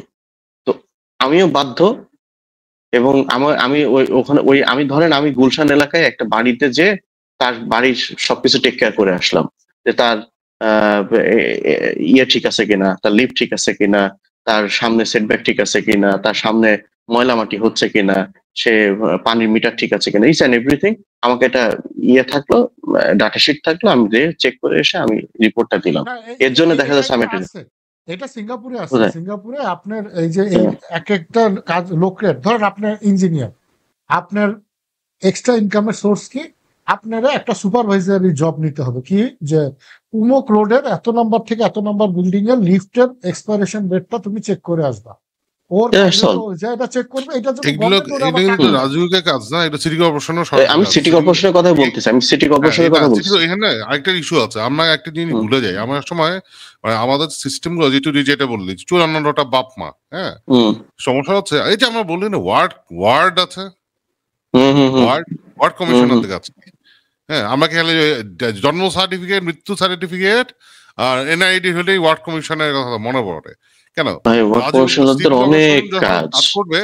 এক একটা ধরো যে 71 নম্বর ওয়ার্ডের আন্ডারে 200টা বিল্ডিং আছে বা 500 বিল্ডিং আছে, 500 বিল্ডিং, তো একটা ওয়ার্ড কমিশনার যদি লোকবল বাড়ানো হয়, তারা যদি সপ্তাহে মনিটরিং করে, এটা কঠিন কাজ করতে পারে। এটা তো কঠিন কাজ না। অন্য কাজে ব্যস্ত থাকে আপনার। না ওরা তো কিভাবে নিবে, ওরা দালালি করবে, ওরা রাজনীতি করবে, তদারকি নিয়ে আগ্রহ বেশি। ওরা তো বেসিক্যালি জড়িত হচ্ছে রাজনীতির সাথে। আমরা তো রাজুক নিয়ে আলাপ করি, ধরো ঢাকার কথা বাদ দে, চট্টগ্রাম আমার খুব ফেভারিট একটা জায়গা ছিল। আমি যখন 2003-04 দিকে যেতাম, আমার বইয়ের একটা ফ্রেন্ডরাই চট্টগ্রামে, কাছের ফ্রেন্ডরাই, খুব ভালো লাগতো চট্টগ্রামে। সেই চট্টগ্রামের এখন কি অবস্থা, চট্টগ্রাম বাদ দে, আমি যশোরে গেলাম, কুমিল্লায় গেলাম, ওখানে তো রাজুক নেই, ওখানে তো সিটি কর্পোরেশনের আন্ডারেই সব হয়, যা তা অবস্থা, কোন আইনের বাবা নয়, এক এক জায়গায় এক এক রকম আইন। আমরা বলি না 96 আইন, 96 আইনও নাই ওখানে। যশোরে আমার এক ছোট ভাই আছে, সে ওখানে গিয়ে কাজ করতে গিয়ে ফার্স্ট্রেটেড হয়ে গেছে। সে বলো যে ভাই এই যে 7 তলার উপরে গেলে নাকি এটা হাই রাইজ। আমি বললাম কোথায় লাগা আছে? বললে যে ভাই 7 তলার উপরে 2টা ফার্স্ট এড দিতে হবে, কোথায় লেখা আছে? বলা যে জিজ্ঞেস করছে, ওরা বললো এটা নাকি নিয়ম। কোন বই আছে আমিও জানি না, আমার ধারণা যে বলছে সেও জানে না, কিন্তু এই নিয়মে নাকি পাস হয়। এবং এখন উন্নয়ন তদারকি নাই, বিল্ডিং প্ল্যান পাশের উপর কি হচ্ছে সেটা তদারকি নাই, যার ফলে ঢাকা তো গেছেই। আমরা অনেক সময় ঢাকার বাইরে গ্রামে গেলে আগে ভালো লাগতো, মফস্বল এরিয়া গুলোতে গেলে ভালো লাগতো। মফস্বলের এরিয়ার অবস্থা ঢাকার চেয়ে খারাপ। চিপা গলির মধ্যে কুমিল্লা গেলে চোখ ফেটা পানি আসে, কি বিশাল 16 তলা 17 তলা বিল্ডিং হয়ে যেতেছে, কোন নিয়মের বালাই নেই ভাই, যা তা অবস্থা। ওইখানে তো ডিজাস্টারের লেভেল ছাড়াই গেছে, মানে না কোনো বিএনবিসি, না কোনো নিয়ম কানুন, ইভেন কোনো ইঞ্জিনিয়ারও নেই।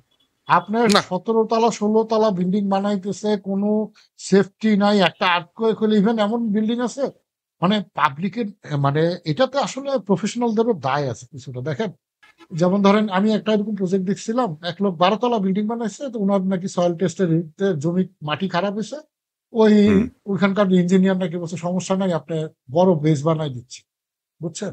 আমি বললাম বেসটা যে বানাইলেন, নিচে তো তলায় তো অবস্থা খারাপ, বেস বড় বানাইলেই হবে?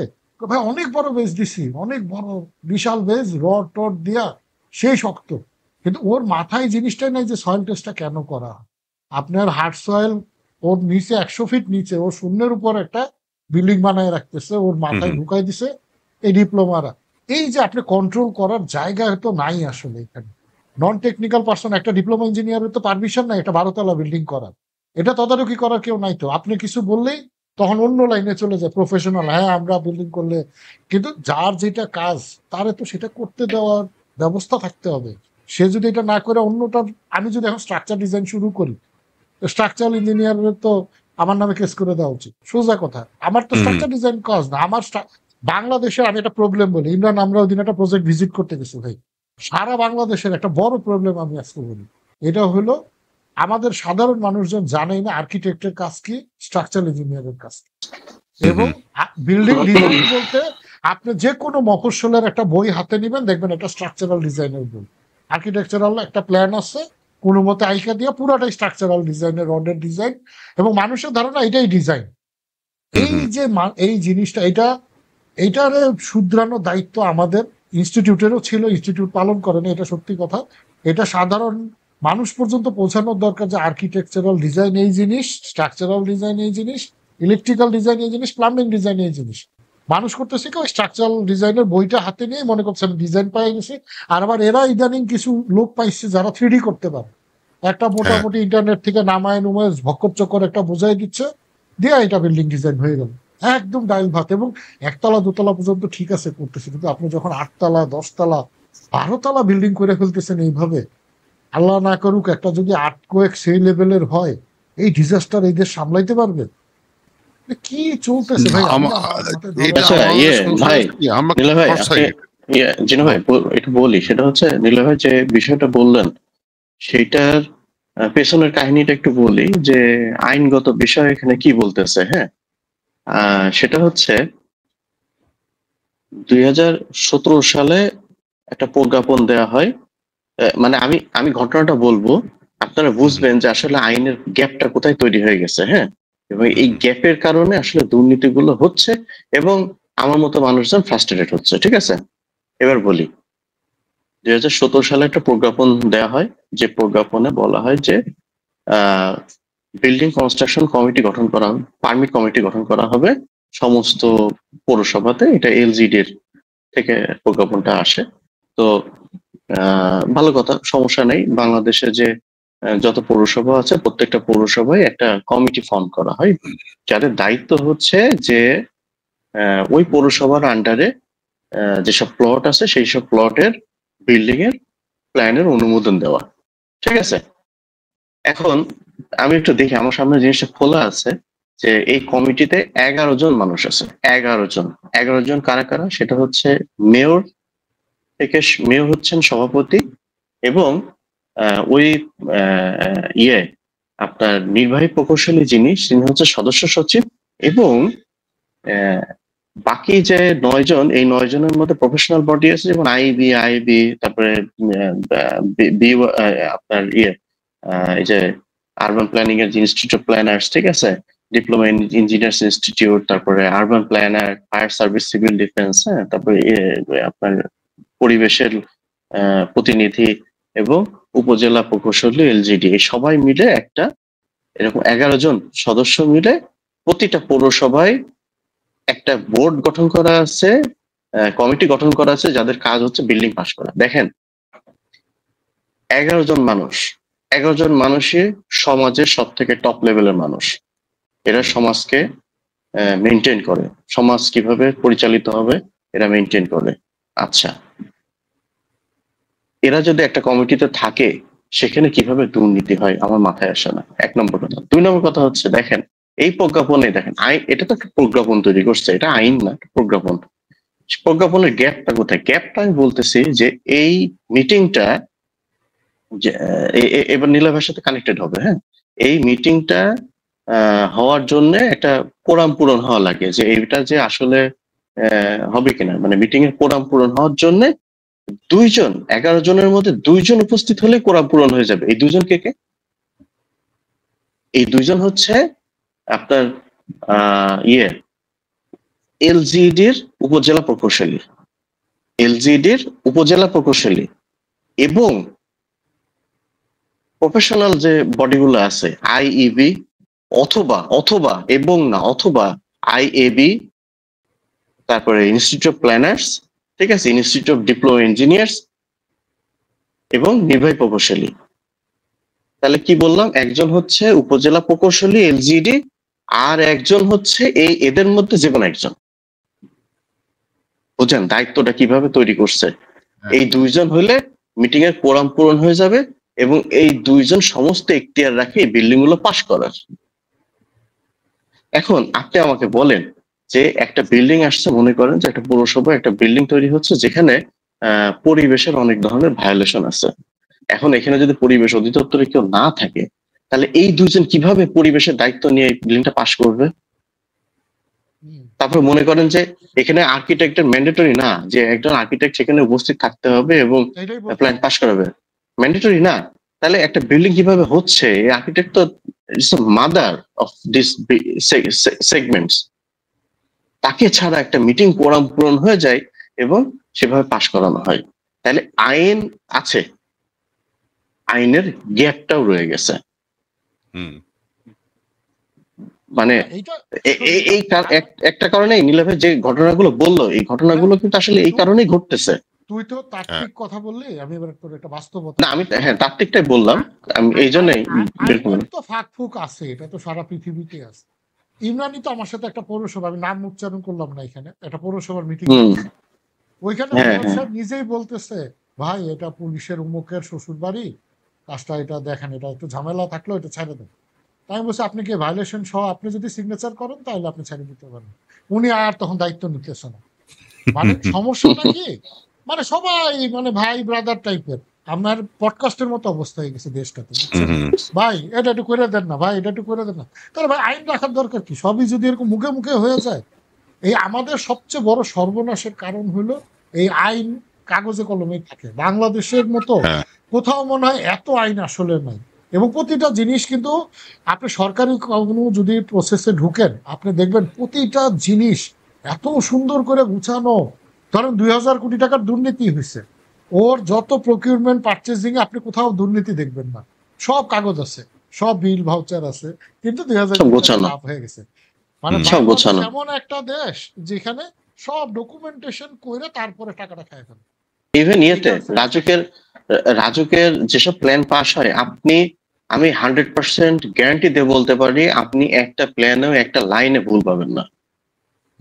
প্রতিটা প্ল্যান নিয়ম মাফিক তৈরি করা, সবকিছু তৈরি করা, কিন্তু প্রত্যেকটা ল্যান্ড ওনার বা যারা ইয়ে করে তাদেরকে বুকে হাত দিয়ে বলতে বলেন যে ঘুষ দিছে কিনা। অবশ্যই দিচ্ছে। আপনি মানে যখন আমি এই যে নীলা ভাই আপনি একটু আগে ফাহাম আব্দুল সালামের কথা বললেন না, তো ইউটিউবে তো অনেক ধরনের আসে বুঝছেন।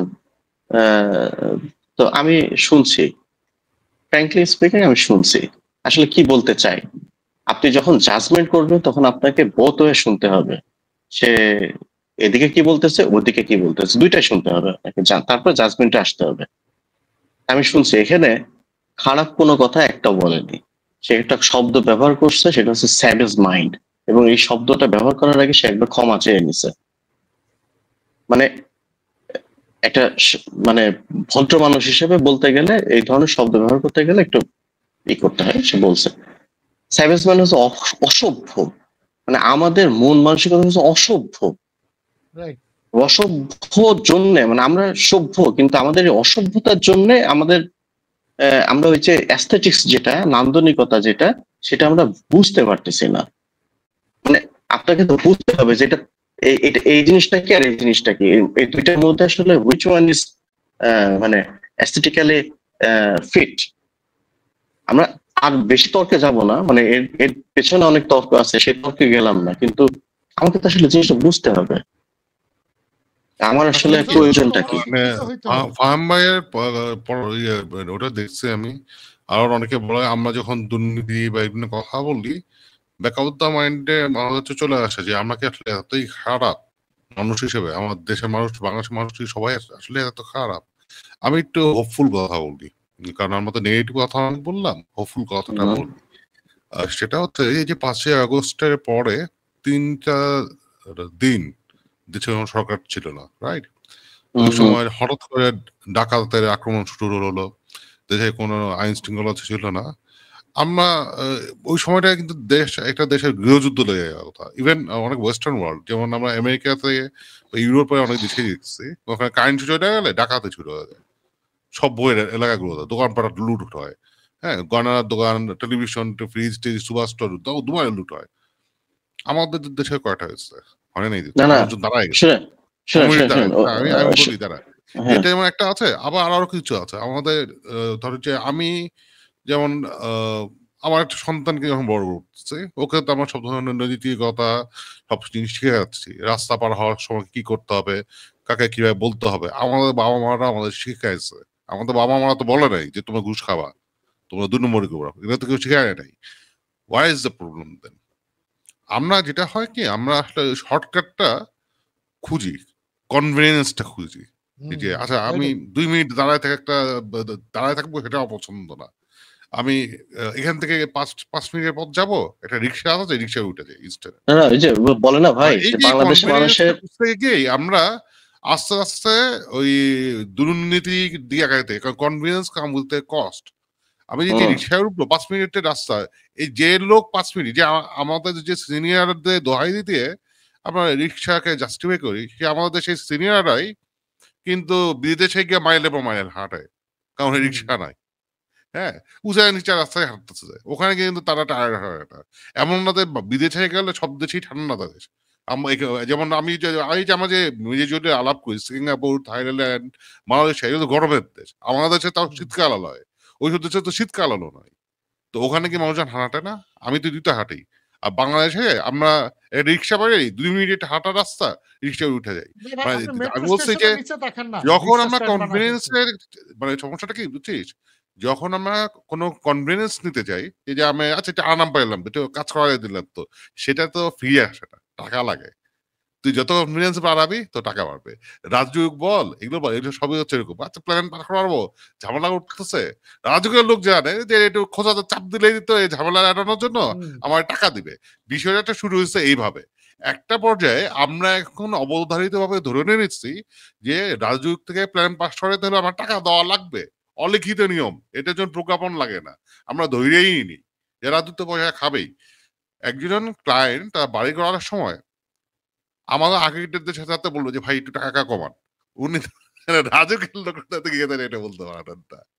রাজুকের লোক যদি বললো যে ভাই আপনার কনসালটেন্টের কত টাকা, সে তো রাজুকের লোক জানতে চায় না। সে বললো যে আপনার প্ল্যান পাস করাতে 5 লাখ টাকা লাগবে। ওই লোক মানে না, কারণ জানা নেই তার প্ল্যান পাস করাতে হলে এই লোকটা দিয়েই প্ল্যান পাস করাতে হবে, নইলে আমার প্ল্যান পাস হবে না।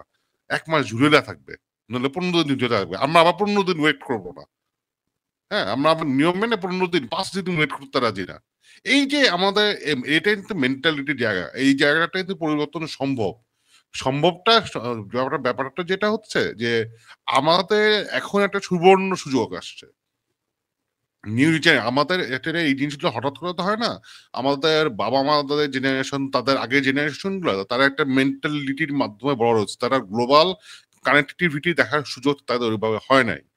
আমরা অনেকটা লাকি, কিন্তু আমরা তো মিড বয়সে এসে, কারণ আমরা ছোটবেলায় কিন্তু বিদেশে দেখি নাই, অনলাইনে কানেক্টেড হইনি। আমি পডকাস্ট দেখতাম না আমার ছোটবেলায়। হ্যাঁ, আমরা কিন্তু আমি তো ইউনিভার্সিটি লাইফের পর থেকে 2000-এর পর থেকে ইন্টারনেট অ্যাক্সেস, 2010 থেকে একটু ভালো স্পিড পাওয়া, তখন আমি বিদেশে ছবি দেখা, বিদেশে যাওয়া, এগুলো করছে, এগুলো আস্তে আস্তে বাড়ছে।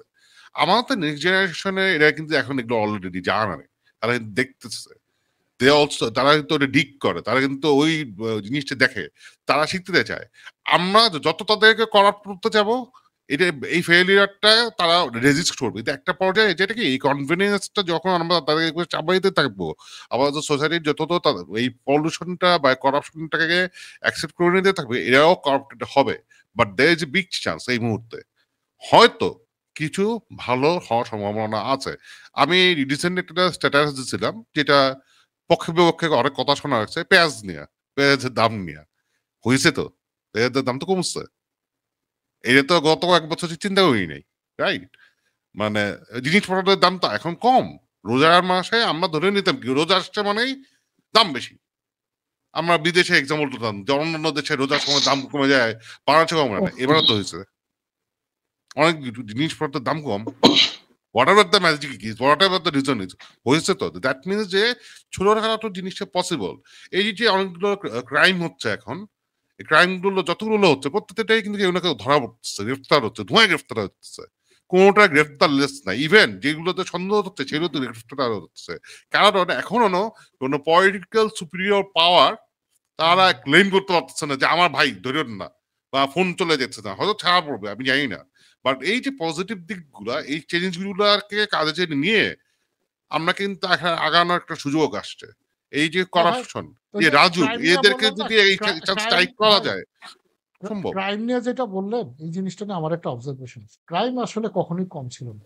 ক্রাইম গত 15-16 বছরেও ছিল, কিন্তু মানুষ ভয়ে কথা বলতো না, এবং মিডিয়াতেও আসতো খুব রিফাইন ওয়েতে, কোনটা দিয়ে আবার কি হয়ে যাবে, কার কি, মানে বিভিন্ন কারণে জিনিসগুলো। এখন হয়েছে কি, ওই যে হঠাৎ স্বাধীনতা পায় সবাই কথা বলতেছে, এখন এই এত কথায় না কেওয়াস তৈরি হইতেছে, কথায় কথা নাই। এখন সবাই, সবার আন্দোলন, সবার দাবি, সবাই রাস্তায় নেমে যাইতেছে। এখন হয়েছে কি, 15 বছর না খাইতে খাইতে এখন সকালবেলা উঠে সবার খিদা লাগছে একসাথে, বুঝছেন? বাথরুম তো একটা ভাই, এত মানুষ যদি টয়লেটে যায়, টয়লেট তো ওভারফ্লো করবে। এখন সমস্যা হয়ে গেছে এইটা দেশে। এইটা আমার একটা সাইকোলজিক্যাল একটা যে জিনিসটা জিনো ভাইয়ের সাথে একটু অ্যাড অন করি। আপনি একটা কথা বললেন না যে জেনারেশন, আমার কাছে যেটা সবচেয়ে ভয় লাগে, ধরেন আমরা যে এজে চলে আসছি, 40 ক্রস করা যারা, এরা একটা লেভেলে বুঝি যে আমাদের আসলে এখন মাইগ্রেট করাটা ফ্রুটফুল না, অন্যভাবে মাইগ্রেট করতে হবে, যে একেবারে ধরেন অ্যাসেট কিনা চলে যাওয়া টাইপের, যদি সামর্থ্য কুলায়। কিন্তু এই যে নতুন জেনারেশন, এদের মধ্যে টেন্ডেন্সি হচ্ছে কি, এরা না এদের কথাবার্তা বলে না। এই নতুন জেনারেশনটা ভাবটা এরকম যে আমি যদি মোটামুটি একটা সুযোগ পাই, একটা অনার্স অথবা একটা কিছু করে আমি বাইরে চলে যাবো, বাইরে গিয়ে সেটেল হয়ে যাবো। এই যে ব্রেন ড্রেনটা, এইটা কিন্তু ভাই থামতেছে না। এটা কিন্তু ভয়ঙ্কর একটা ব্যাপার। আপনি দেখেন এখনকার নতুন জেনারেশনের এই দেশে থাইকা আমরা রাত জায়গায় বসে বসে পডকাস্ট করতেছি, মানুষ সচেতন হোক, আইডিয়া শেয়ার হোক, মানুষ একটু বুঝুক। আমরা কিন্তু চাই দেশ বদলাক, ওরাও চায় দেশ বদলাক, কিন্তু ওরা এই দেশে থাকতে চায় না। এটা কিন্তু একটা বাস্তব কথা। কিন্তু আপনি দেখেন ম্যাক্সিমামই যারা একবার বাইরে যেতে পারে, ও আর এই দেশে ব্যাক করার ব্যাপারে কোনো আগ্রহ নেই। না, এখানে একটা অবজারভেশন আছে, একটা অবজারভেশনটা বলি, ভুল হতে পারে, দর্শকরা যারা দেখবেন তারাও সংশোধন করেন। আমাদের সমসাময়িক যারা আমাদের টপ স্টুডেন্ট যারা থাকতো, আমি বুয়েট থেকে, আমাদের বুয়েটে আমাদের যারা top student, first second third বা top cream of the cream, তারাই বাইরে যেত। কেউ কেউ ব্যাক করে, রিসার্চ বা প্রফেশনাল থাকে, কেউ কেউ সেটেল করে যায়। এখন যারা বাইরে যায় বাংলাদেশ থেকে, মেজরলি এই মেধাটা দেওয়া যায় না, মেজরলি যায় কিন্তু পয়সা দিয়ে। এখন কিন্তু আগের মতো বাইরের অ্যাক্সেসিবিলিটি আগের মতো তত ইজিলি নাই। সো ব্রেন ড্রেন বলতে আমি এখন দেখি যে বিষয়ের ক্ষেত্রে, যেমন আমাদের তিনজন এখানে আছে, রাইট? আমরা তিনজনই ফাদার। আমরা কি মনে করি আমাদের সন্তানকে পাঠাইতে যেভাবে এক্সপেন্ডিচার বাড়ছে, বাইরেও কিন্তু এখন আগের মতো মুরগির মতো ইয়ে দেয় না, কি বলে স্কলারশিপ বা এগুলো দেয় না। এবং যত সময় যাবে ইমিগ্রেশন হার্ড হবে, কারণ ওরাও এই জিনিসগুলো বাইরের দেশগুলো তো এখন এক ধরনের মুভমেন্ট তৈরি হয়েছে, ইমিগ্রেশন অ্যান্টি ইমিগ্রেশন মুভমেন্ট তৈরি হয়েছে। কিছু কিছু দেশ নিবে, তারা নিবে হচ্ছে লোকজনকে, তারা আনবে, যাবে, মাইগ্রেট করবে। যারা 5 কোটি টাকা আছে সে গিয়ে গোল্ড কার্ড নিয়ে আমেরিকা সিটিজেন হয়ে যাবে, যে অফার দেওয়া হয়েছে। নট নেসেসারি ট্যালেন্টেড পার্সনরা যাবে, সো ট্যালেন্টেড পার্সনরা বাংলাদেশে থাকবে। আর নতুন জেনারেশনের ব্যাপারে যেটা, তারা কিছুটা আইসোলেটেড মনে হয়, বাট এবারে তো এই যে আন্দোলনের সময় তারা দেখা যেত যে তারা আইসোলেটেড না, হয়তো ভ্রান্ত পথ হতে পারে, হয়তো ভুল করতে পারে, ভুল করা স্বাভাবিক, ভুল না করলে শিখবে কেমন করে। সো এই সিস্টেমগুলোর পরিবর্তনের একটা মানে ভালো একটা সুযোগ কিন্তু আসছে, যেখানে সম্ভব এটা।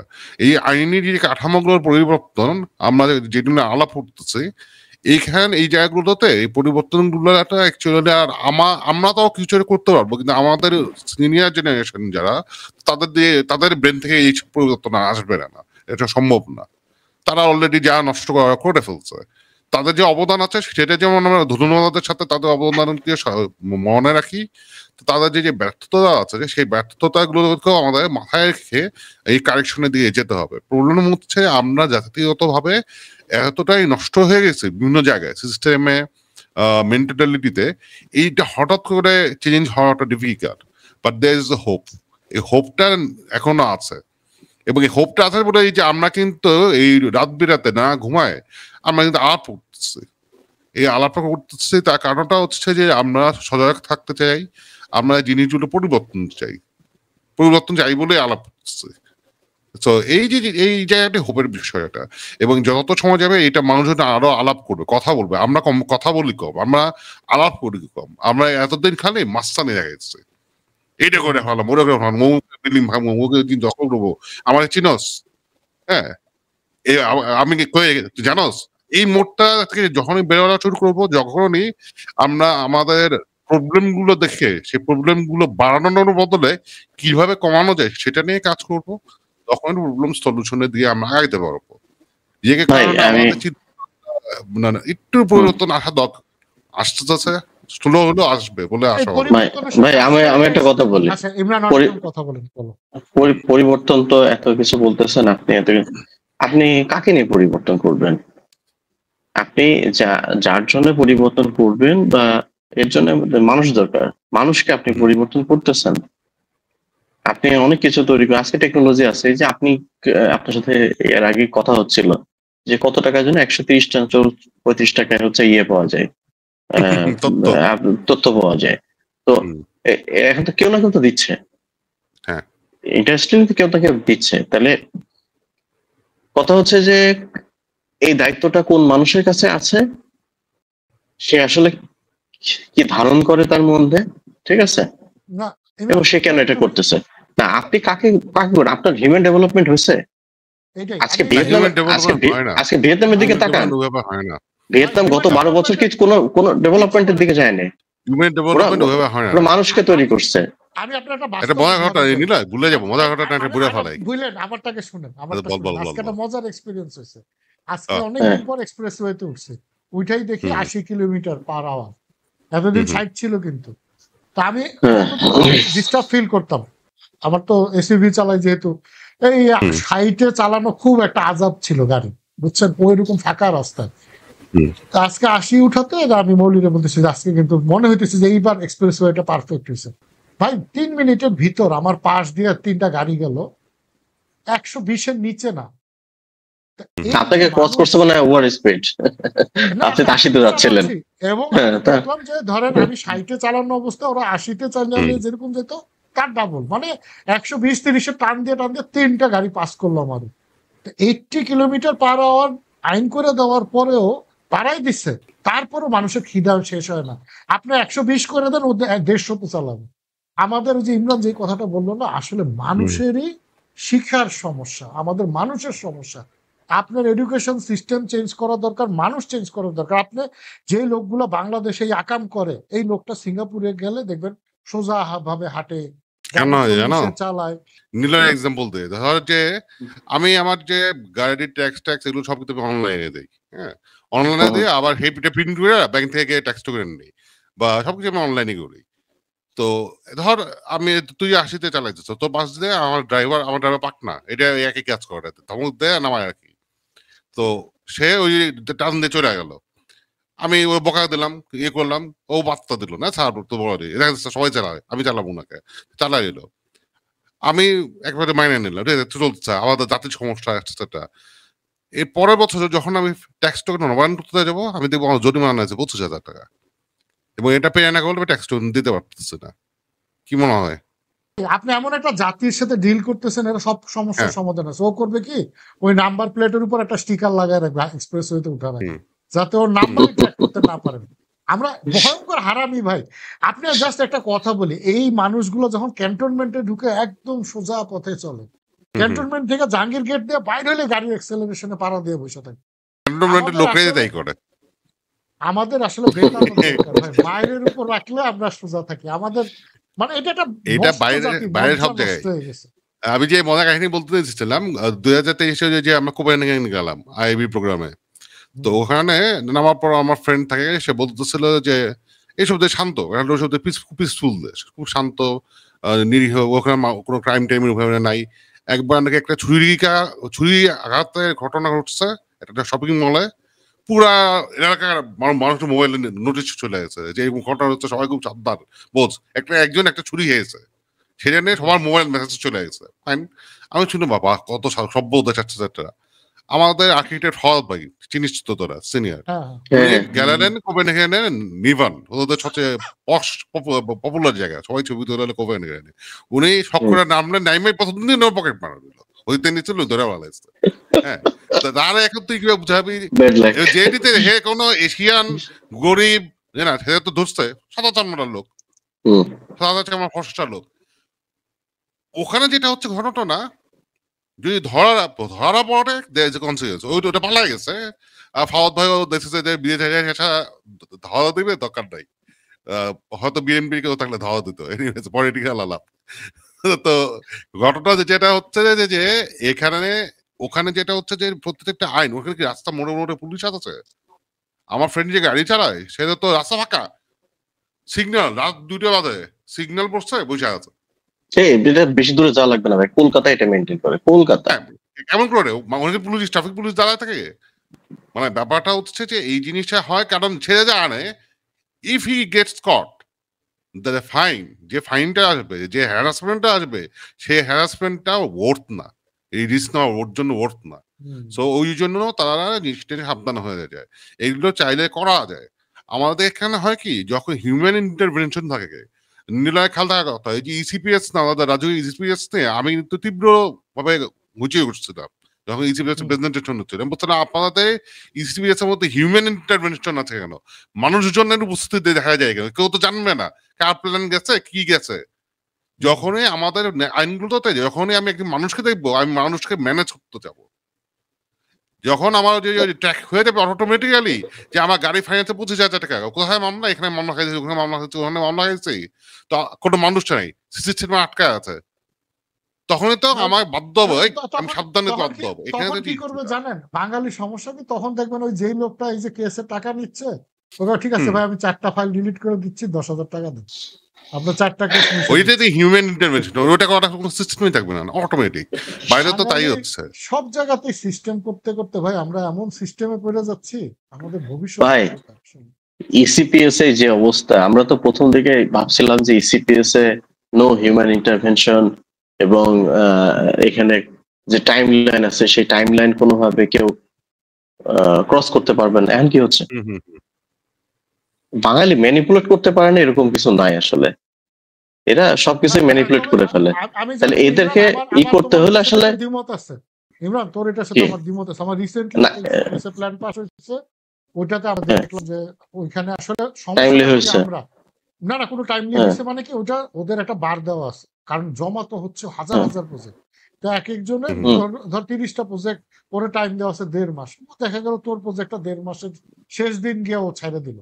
কিন্তু আমাদের সমস্যা যেটা হয়, এই যে আমি এই কেস অনেকগুলো পাইছি প্ল্যানিং পারমিটের জন্য অ্যাপ্লাই করে, এখন ওইখানে আপনার আগে ফ্রন্ট ডেস্কে যায়, তারপর ওখান থেকে কাগজ বিভিন্ন লেয়ারে লেয়ারে যাওয়ার পর সার্ভেয়ারের কাছে সার্ভেয়ার জমি মাইপে আসে, তারপর ওরা কিন্তু এই প্রসেসটা আগায়। আমাদের একটা লেভেলে গিয়ে ফোন দেওয়া শুরু করে, ভাই আমার এটা কবে দিবেন, এই যেই ফোনটা দিয়ে ফেলে ওই দিন আপনার তো জমিতে ভাই ঝামেলা আছে, আমি অমুক তারিখ আসবো, দেখি আসেন চা সিগারেট। আচ্ছা ভাই একটা জিনিস মনে পড়লো, ভালো কথা মনে করছেন। হ্যাঁ, তাহলে সমস্যাটা কিন্তু আরো আরো আরো বহুমুখী। যেমন ধরেন এই যে আগে ইয়ে করার জন্য, প্ল্যানিং পারমিট নেওয়ার জন্য, বা ইভেন ইসিপিএস হওয়ার পরে প্ল্যানিং পারমিট নেওয়ার জন্য আমার কাছে অনেক মানে ইন্টারাকশন হয়েছে যে ঠিক আছে পরিচিত দালাল আছে, ওনাকে দিয়ে করাই নিব। কথা হচ্ছে আমি একটা ডিজিটাল সিস্টেম তৈরি করলাম, আমার এখানে দালাল কেন লাগবে? আমি দালাল শব্দটাই ব্যবহার করলাম। দালাল বাংলাদেশে নেই কোথায়, সব জায়গায় আছে। তাহলে ওই মানুষটাও তো ঠিক হইতে হবে, যে ল্যান্ড ওনার বা যে পারমিটটা নিচ্ছে তাকেও তো জিনিসটা ঠিক হইতে হবে, তার মেন্টালিটিটা তো চেঞ্জ করতে হবে যে না আমার দালাল ধরার এখন প্রয়োজন নাই, আমি এখন অনলাইনে সবকিছু পারি। মানে বুঝছেন যে আসলে সমস্যাটা কোথায়? সমস্যাটা আমার নিজের মধ্যে। আসলে আপনি দুর্নীতি কোনোদিন সমস্যার সমাধান করতে পারবেন না। দুর্নীতি আপনি যদি নিজে না চান আপনি জীবনে পারবেন না। আপনাকে আগে ঠিক হতে হবে। না দেখে যে এইটাই হচ্ছে আমাদের দুর্ভাগ্য। ধর ডেটটা না হয়ে এখন যদি 2008-এর আইনে ইসিপিএসটা চালু থাকতো, আমরা কিন্তু অলরেডি এই ইসিপিএস কে মানুষজন কিন্তু এটা পজিটিভ দিকগুলো নিয়ে আগাইতে পারতো, আমরাও আরো স্ট্রং আগাইতে পারতাম, কারণ আমরা 2008-এর আইনে প্ল্যান পাস করে অভ্যস্ত, রাইট? এখন ইস্যু হয়ে গেছে কি আমরা নতুন একটা আইন নিয়ে বসে আছি এবং নতুন একটা সিস্টেম ইন্ট্রোডিউস করলাম। হ্যাঁ মানে দুইটাই নতুন। যখন এই জন্য কোনো ক্লায়েন্ট, ভাই মানুষের জন্য তো সময়ের মূল্য আছে, সবাই তো এই যে কনভেনিয়েন্সের কারণ হচ্ছে আমাদের ঢাকা শহরে, আমাদের তো রাজুক নিয়ে আলাপ করছি, ঢাকা শহরে আমাদের বিভিন্ন বিষয়ে ঝামেলার মধ্যে থাকতে হয়। রাস্তাঘাটের জাম, এখানে গোলমাল, সময় নষ্ট হয়। এই জন্য আমরা সবাই তখন চিন্তা করি যে আমার এত সময় লাগতেছে, এতদিন বসে থাকতে পারবো না, সো আমার এটা কি করা যায়, তাহলে টাকা 1 লাখ টাকা দিলে হয়ে যাবে, করে ফেলি। মানে this is how the thing, how এই জিনিসগুলো হয়, how the speed money. Speed মানে জিনিসটা চলে আসে। ভাই এটা একটা কারণ আছে তো, এই 1 লাখ টাকা ইনকাম হচ্ছে 2 নাম্বারই করেই করে। রক্ত পানি করা টাকা হলে 1 লাখ টাকা দেওয়ার আগে 10 বার চিন্তা করতো। এটা হচ্ছে বড় কথা। ব্যাপারটা আমিও তাই ভাবতাম, ব্যাপারটা আমিও তাই ভাবতাম, যখন দুর্নীতি সিস্টেমে পার্ট হয়ে যায় তখন এক পর্যায়ে মানুষ ধরেই নেয় আমার তো দেওয়া লাগবেই, আমি আরেক জায়গা থেকে দিতেই হবে, না দিলে হবেই না। সবাই দুর্নীতি করে, আপনি আমি আমরা সবাই দুর্নীতি করি, বাস্তবতা। আপনার সব জায়গাতে সিস্টেম করে চলতে হচ্ছে তো, আপনি যদি সিস্টেমে না চলেন তাহলে আপনি বিপদে পড়বেন। মানে আপনি দেখেন, আপনি রাস্তায় গাড়ি নিয়ে বেরোবেন, আগে কোনো একটা কারণে ধরেন আপনি সিগন্যাল নাই, আমার এরকম ঘটনা অনেকবার হয়েছে, আমি গাড়ি সেফ ড্রাইভ করি, তো আপনার লাইট দেখে আপনি গাড়ি তো চালানোর উপর নেই, ঢাকা শহরে কোনো সিগন্যাল লাইট জ্বলে না, আপনার দেখতে হবে ট্রাফিকের হাত। এখন ওই ট্রাফিক হাত উঠায় পিঠ চুলকাইতে গেছিল, আমি মনে করছি উনি যাইতে বলছে, আমি একটু আগায় গেছি, আমার কেস দিয়ে গেছে। 1 মিনিট, সিগন্যাল লাইট জ্বলে না কে বলছে আপনাদের? প্রত্যেকটা মোড়ে মোড়ে দেখবেন সিগন্যাল লাইট বসানো আছে, জ্বলে কি জ্বলে না পরের বিষয়, বসানো আছে, আমি দেখছি। হ্যাঁ, এবং এর আগে টাইমিং উঠতো। আমার কথা হচ্ছে আমি একটা সিস্টেম ডেভেলপ করলাম পুরো শহরে, যে এই সিগন্যালিং সিস্টেম হবে, টাইমিং সিস্টেম হবে, মানুষজন পার হইতে হলে পুশপুলের সিস্টেম হবে, অনেক কিছু হবে, সাথে আমি একটা ট্রাফিকও লাগাই দিলাম। এগুলো হচ্ছেটা কি? মানে আমি যে আজকে ফ্রাস্ট্রেটেড, মানে বিরক্ত। আপনি কেন বুঝতে পারছেন কাহিনী? রাস্তায় হাঁটতে গেলে আপনি মানে এইসব ফেস করবেন।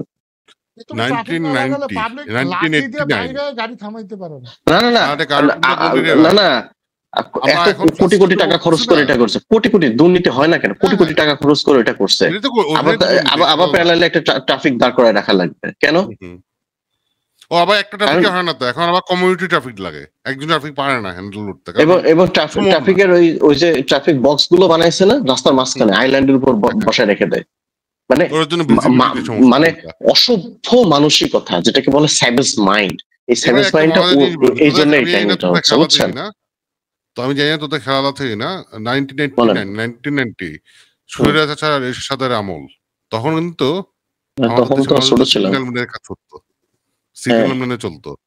আমার খেলাতে ছোটবেলা তখন তো আর গাড়ি ছিল না, রিক্সায় যাই যেতাম, এই রিক্সার বসে আমরা দেখতাম হলুদ বাতি সবুজ বাতি চলছে, সব রিক্সাওয়ালা দৌ, তখন তো রিক্সার নিচে হারিকেন থাকতো, আপনার মনে আছে? রিক্সার নিচে হারিকেন জ্বালানোর নিয়ম ছিল, হারিকেন ছাড়া রিক্সা চলতে পারতো না। আমাদের দেশের জন্য আসলে গণতন্ত্র ভালো জিনিস না, ওইটাই আনপপুলার অপিনিয়ন এই মুহূর্তে, বাট গণতন্ত্র যখন আসছে বা যে ধরনের গণতন্ত্র আসছে, হ্যাঁ, সেটা বিএনপি বলি, আওয়ামী লীগ বলি, যাই বলি, এই গণতন্ত্রটা ভালো জিনিস আসে নাই। কারণ আমার পরিষ্কার খেয়াল আছে 1991 পর্যন্ত আমাদের সেই একজন আমাদের বইয়ের মধ্যে থাকতো সিগন্যাল মেনে চলার বিষয়, আমাদের পাঠ্য বইতে ছিল, বাংলা বইতে ছিল, যে এই সিগন্যাল দেখে এইভাবে করবেন, এইভাবে করবেন, ডান দিকে দুইবার। আমরা পড়ছি এটা, জেব্রা ক্রসিং পড়ছি আমরা, জেব্রা ক্রসিং কটা, এখন তো জেব্রা ক্রসিং খুঁজেও পাই না, জেব্রা ক্রসিং পাচ্ছে, জেব্রা খুঁজে পাওয়া সহজ। জেব্রা ক্রসিং বাদ দেন, আপনি ধানমন্ডিতে যে আপনার প্রতিটা রাস্তা যে কাটা, মানে পাস হওয়ার জন্য, ওর উপরে দেখবেন যে কাটার উপরে একটা আপনার স্পিড ব্রেকার বানাইছে চওড়া, ওইটার উপরে জেব্রা ক্রসিং এর ডাক দেওয়া। এখন ঘটনা হলো ওইটার উপর দিয়ে পার হইতে গেলে জীবনও পার হইতে পারবেন না, কারণ এটা তো চওড়া, গাড়ি উঠে দাঁড়াই থাকে ওর উপরে। মানে আমাদের এখানে হয়েছে কি ভাই, যার যা ইচ্ছা। এই বিষয়টা নিয়ে এই যে বিষয় বাংলাদেশ, ঢাকা শহরের যানজট, ঢাকা শহরের দূষণ, এইটা নিয়েই ধরেন আরো 2-3 ঘন্টা কথা বলা যাবে, বুঝছেন? এটা আমরা 1 ঘন্টা ইয়েতে রাখি, হয়ে গেছে, আমরা অনেক ফ্রাস্ট্রেটেড, কিন্তু ঘটনা যেটা হলো যে সমাধান হবে না, সমাধান হবে মনে হচ্ছে আর কি, এটাই খারাপ লাগতেছে যে সমাধান পাইনি, পাচ্ছিও না। সমাধানের একটা ওয়ে কি, ডায়ালগ তৈরি করা। মানুষ আমরা তো রাস্তায় নেমে মারামারি করে, এই যে আমরা এখন ধর যে তুই তো কজন, আমি তো একজন ক্লায়েন্টের সাথে যখন আলাপ করি, তার সাথে আমরা পজিটিভিটিটা নিয়ে আলাপ করি, তার সাথে ডায়ালগ করে লাভ নেই। লাভটা কোথায়? আমি সরাসরি বলে, আপনি অ্যাডমিনিস্ট্রেশনের সাথে ডায়ালগ তৈরি করেন। অ্যাডমিনিস্ট্রেশনের সাথে ডায়ালগ তৈরি করা কি সহজ একজন মানুষের জন্য, সাধারণ মানুষের এই জন্য, আউটলেট বা একজন আমাদের এখানে প্রফেশনাল নাই। বডির জন্য? না না, যে একজন কনসালটেন্ট বা একজন প্রফেশনাল বডি যারা হুম, চিন্তা করে, থিঙ্ক ট্যাঙ্ক, এই যে বাংলাদেশে যতগুলো প্রফেশনাল ইনস্টিটিউট আছে, হুম। এরা কতটা অ্যাপ্রোচ করতে পারতেছে একজন অ্যাডমিনিস্ট্রেশনের কাছে? এরা আমি কি এভাবে আমাদের approach বললাম। করতে চায় কি না? That is also another question. এরা কি চায় কি না করতে? ভাই মানে ওই ব্যাপারটা ওই তর্কে আমি যাব না, ওই তর্কে আমি যাব না। আমি ধরে নিলাম যে আমরা সবাই ভালো চাই, এবং আমাদের এই ভালোটার রয়েছে হচ্ছে অ্যাডমিনিস্ট্রেশনের হাতে আপাতত বাংলাদেশের প্রেক্ষাপটে, সেটাই আসলে। এছাড়া আর কিছু নেই। মানে একটু অন্যভাবে বললাম, যারা বোঝার বুঝবে। হ্যাঁ, তো সেটা কতদূর আপনি পেনিট্রেট করতে পারবেন, এত সহজ না। তবে আমি শেষ করতে চাই, অনেক হয়ে গেছে, 1 ঘন্টা 13 মিনিটের বেশি। আমার কাছে যেটা মনে হয় ভাই, আলটিমেটলি পলিটিক্স দিয়ে সবকিছু কন্ট্রোল করা ঠিক। পলিটিক্স না।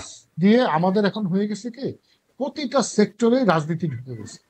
আপনার গ্যাপ বলেন, মানে এইখানে ব্যক্তি স্বার্থ, রাজনৈতিক স্বার্থ ঢুকে, মানে এখন তো পলিটিক্সটা আসলে ব্যবসা, সত্যি কথা। পলিটিক্স মানে একটা গুড বিজনেস। আপনি সারাদিন, আমরা 3 জন সারাদিন, সারা জীবন যা টাকা ইনকাম না করতে পারি, আপনি একবার নির্বাচন করে জিতলে আপনার এক টেনিয়রে আপনার 4 পুরুষে বসে খাওয়া টাকা ইনকাম করতে পারবেন, কোনো জবাবদিহিতা নাই। এটা বাস্তবতা। এখন আমি এই শতাব্দীতে আইসে এটা আমি বিশ্বাস করি না যে দেশের টানে, মানুষের টানে একটা মানুষ রাজনীতি করে। এখানে ব্যক্তি স্বার্থ ইনভলভ থাকুক, বুঝলাম যে কেউ না কেউ দায়িত্ব নিবে, নেক, কিন্তু একটা মিনিমাম একটা জিনিস থাকা উচিত, যেটা যে ডিমটা নিতেছি, খাইতেছি, ঠিক আছে, মুরগিটা জবাই করার দরকার নেই। এখন আসলে মুরগির মাংসটাও, ওই ডিম দেওয়া মুরগিটাও খাই ফেলতেছে। এটা মানে মুরগি জবাই হয়ে গেছে, মুরগির মাংস এখন ধরেন ডিস্ট্রিবিউট হচ্ছে। Right. এই জিনিসটা ভালো হচ্ছে না। একটা রাষ্ট্র এইভাবে, আপনি যতই যাই বলেন, পৃথিবীর সব দেশে দেখেন, সবার কিন্তু এই ফরেন পলিসি ফিক্সড করা আছে, পাবলিক পলিসি ফিক্সড করা আছে, এরপর রাজনীতি হইতেছে, কে আসবে যাবে হ্যান ত্যান। আমাদের হয়ে গেছে কি সবকিছু ব্যক্তি কেন্দ্রিক, যে আসতেছে চেয়ারটায় বসে সেই মনে করে সে তার মতো করে, তার মতো করে। সেই রাজা। এটাই একটা সবচেয়ে বড় সমস্যা। আর এখানে আমলাতান্ত্রিক জটিলতা আছে। মানে এই যে বললাম না, সবাই পাওয়ার, সবাই হোল্ড করতে চায়। এটা একটা প্রসেস হইতে পারে না। আর আইনের সুশাসন তৈরি করতে হবে। আইন যারা প্রয়োগ করবে এদেরকেও সৎ হইতে হবে। মানুষের তো সচেতনতা লাগবেই, কিন্তু পুরো সিস্টেমটা, ওই যে আপনি জিনো ভাই যেটা বললেন, এআই দিয়েও সম্ভব না। আলটিমেটলি এআইটা না, অপারেট না। একটা মানুষই করবে। এআই ম্যানিপুলেট হয়ে যাবে এই দেশে আসলে। যাই হোক, আমরা এরপরে টক শো যেটা আমাদের আলোচনা হবে পডকাস্টে, আমরা এআই নিয়ে আলোচনা করতে চাই। দরকার হলে আরো একজন গেস্ট আমরা ডাকবো, কারণ এইটা একটা ভয়ঙ্কর জিনিস হইতেছে সামনে। এটা সব সেক্টরে, আর্কিটেকচার না, আদৌ এই জিনিসটা কি আসলে ফিউচার তৈরি করতেছে না আমাদের ফিউচার বরবাদ করতেছে? এটা নিয়ে আমরা ইনশাআল্লাহ নেক্সট পডকাস্ট আমরা আলোচনা এটা একটা ভালো পডকাস্ট হবে। I have lots of things to say. ধন্যবাদ জিনো ভাই, ধন্যবাদ ইমরান। আজকের এখানে থামাই তাহলে। আল্লাহ হাফেজ। ওকে, দেখা হবে। ধন্যবাদ। সবাইকে ধন্যবাদ সবাইকে। সাবস্ক্রাইব করে রাখবেন। আল্লাহ হাফেজ। আল্লাহ হাফেজ।